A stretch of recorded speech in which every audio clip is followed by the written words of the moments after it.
சித்தமுண்டு குணமாகு. Praise the Lord.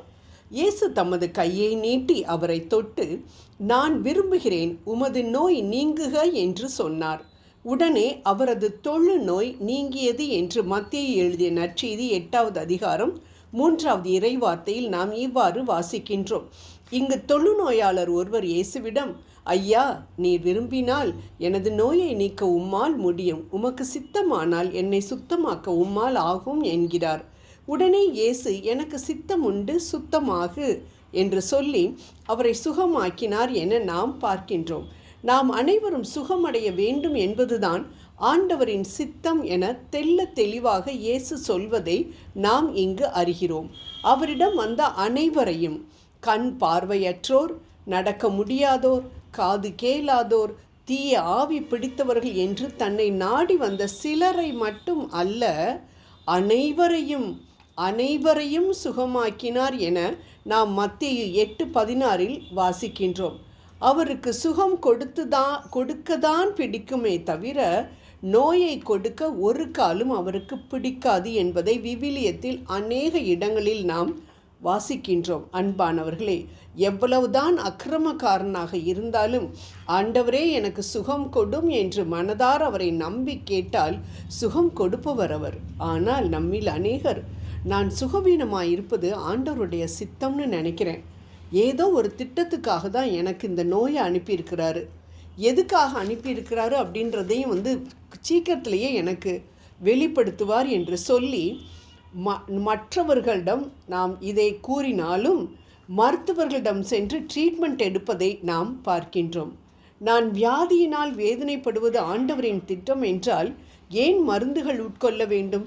எதிர்மறையான காரியம் அல்லவா இது? யார் எப்படி நினைத்தாலும், எப்படி நடந்து கொண்டாலும் எதுவும் ஆண்டவரின் குணத்தை ஒரு காலும் மாற்ற முடியாது. சுகம் கொடுப்பதுதான் அவரின் குணம், அவரின் சித்தம். அவர் எவ்வளவு தூரத்திற்கு நாம் சுகமடைய விரும்புகிறார் என்றால், நாம் நம் பாவத்திற்காக சுமக்க வேண்டிய அனைத்து நோய்களையும் அனைத்து குற்றங்களையும் தனது உடலில் சுமந்து கொண்டு நம்மை நோயிலிருந்து தப்புவித்தார் எனவும், நமக்காக அடிகளையும் உதைகளையும் முள்முடியையும் ஆணி காயங்களையும் சிலுவை மரத்தையும் அவமானத்தையும் சந்தோஷமாக தம்மில் ஏற்றுக்கொண்டு அவரது காயத்தின் தழும்புகளினால் நம்மை சுகப்படுத்துகிறார் எனவும் ஏசாயா 53:5 வாசிக்கின்றோம். அவர் ஏற்கனவே நமது நோய்களை சுமந்து விட்டதினால் நான் சுமக்க தேவையில்லை என்று மட்டும் முழுமையாக நாம் நம்பினால் போதும்.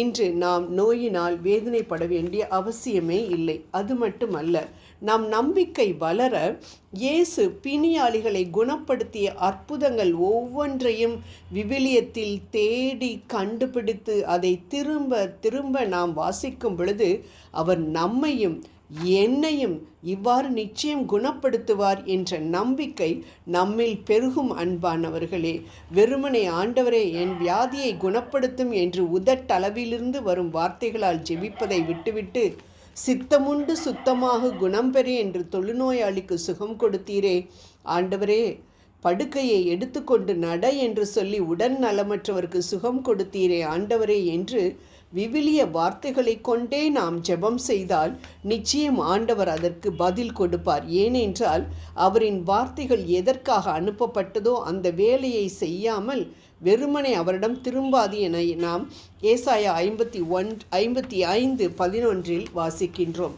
ஜெபம் செய்வோம்.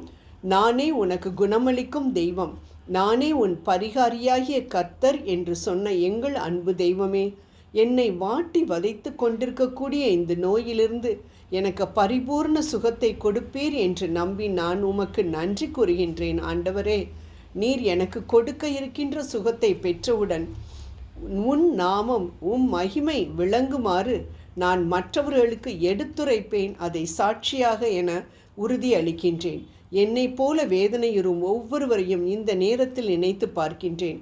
இந்த வியாதியின் மூலமாக அவர்கள் உம்மை நோக்கி பார்க்கவும் அதன் மூலம் தங்கள் பாவங்களிலிருந்து விடுபட்டு நல்ல சுகம் பெறவும் வேண்டுகிறேன். ஆமேன்.